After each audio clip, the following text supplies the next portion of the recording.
So the limestone here in Yangshuo is amazing. There's so much of it. Just looking around, there's cliffs in every direction that don't have any roots on them yet, and I think there's a lot of potential for new roots. We don't have any cliffs that are quite like Yangshuo in the United States, so it's really quite special. My name's Jonathan Siegrist. I've been climbing now for almost 15 years. I live in the United States. I live in Las Vegas, Nevada. We have limestone cliffs kind of a little bit everywhere, but normally, I mean, nothing like as many as you have in Yangshuo. I think there are more cliffs in Yangshuo for limestone than there are in all of the United States. I think for me, it's easier for me to compare Yangshuo with some of the climbing areas in Europe, like in Spain or in France, because there's just so many cliffs and the quality of the limestone is so high. My favorite crag is definitely White Mountain. White Mountain reminds me a lot of another favorite crag of mine, which is called Oliana in Spain, in Catalonia.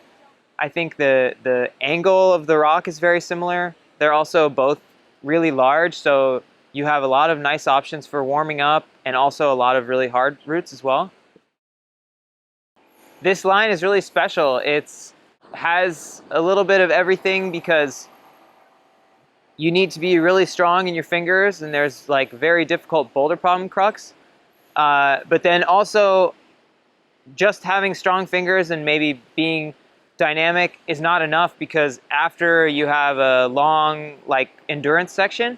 So it's a really fun kind of route because you have to be in the right state mentally to do some really hard moves, but then also to have a section afterwards that's very continuous and there's not very much resting. It's perfect at 9A, yeah. I think especially because it's difficult to find the good conditions at White Mountain, because especially for routes like this with really small, really bad crimps, you have to battle a little with the sun and also with the humidity. And so I think that even in good conditions, I think it would be very, very hard. But it's a route that, it will feel extra hard if you're not there at the right moment, So you have to be patient and be ready. But I think for me, compared to the other lines, especially in Yangshuo, I definitely believe that it's the hardest.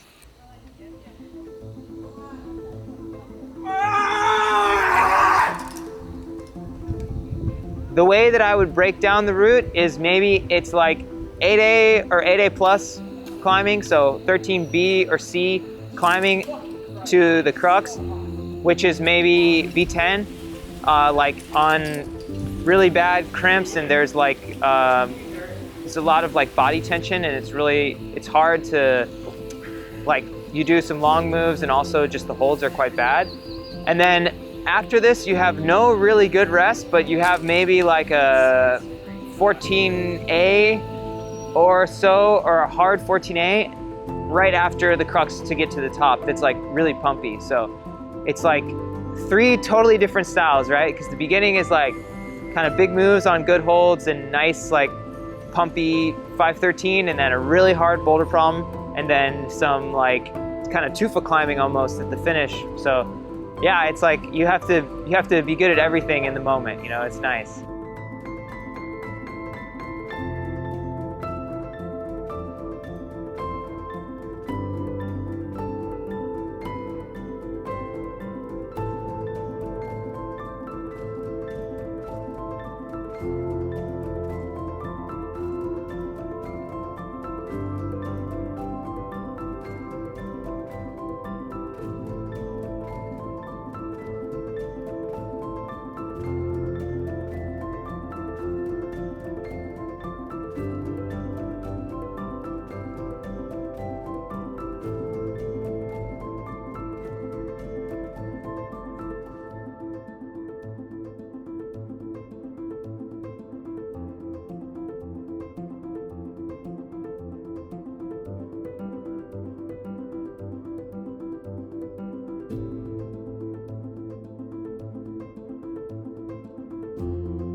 So for the last about 4 years, I've been doing a lot of training. My goals have been to climb a lot of 9A plus and also to try and climb 9B. And so in order to do that, I've been doing a lot of training in the gym, stuff for my fingers and stuff also for my body, like campusing and doing boulder problems in the gym, and then also doing a lot of like hangboarding and finger training as well. So yeah, I've been doing that quite a bit for the last several years, and also not so much in the last 6 months, but in the beginning of the year, I had a really big goal of climbing Jumbo Love, and so I spent maybe like 2 or 3 months only in the gym just to prepare for trying this route. So yeah, but I like it too. I also really enjoy the time in the gym. It gets you extra motivated to come back out, you know, and then just be on the rock. So it's fun. To inspire me when I'm training is actually music. So I really love music, and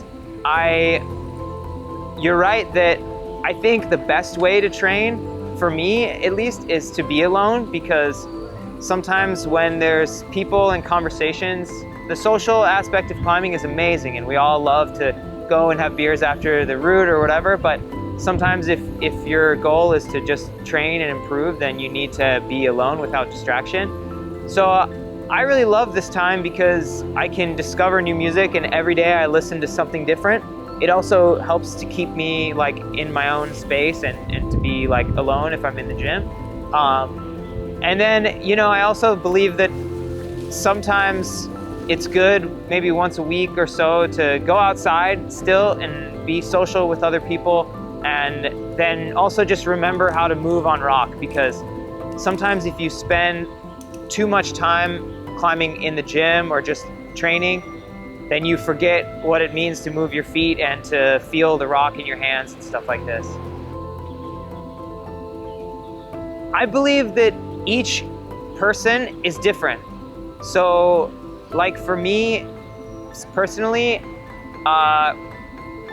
like endurance or movement has been easier for me, but I think that for me, power and strength is harder. So I have a natural ability at kind of movement and endurance. So I need to work extra hard at the power and at the strength.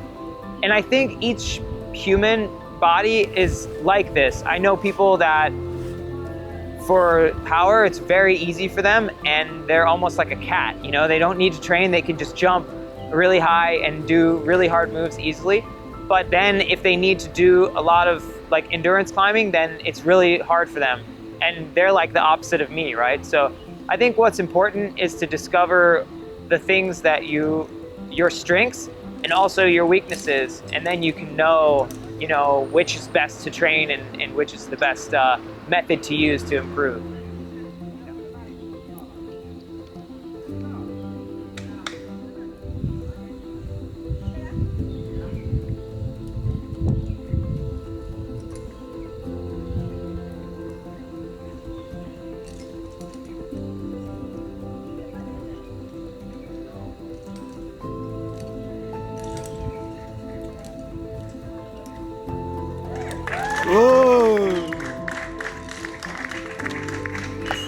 Yeah, I mean, climbing has changed everything in my life because it's my community now. My community is the climbing community, and it's also my career. So it's my work, and it's the way that I make my living, and it's the way that I've met so many friends, and it's given me so many opportunities. I think about these types of things a lot because I love to travel, but it's probably true that I would never come to Yangshuo if not for climbing, or I definitely would never go to Get-to, you know, if not for climbing. So it's an amazing vehicle, or an amazing way to help us to go to these really unique places, and it gives us purpose while we're there, because you're a climber and you know that you don't want to go on a vacation just to go shopping or something, right? But it's beautiful to go there and feel like I'm here because I want to climb these walls, and it helps give you some purpose. And then you can also have the experience of meeting new people and exploring a new culture and a new area and landscape. And that to me is really amazing. So it's, yeah, but I mean, in every way that it could have, climbing has definitely changed my life. So I'm grateful.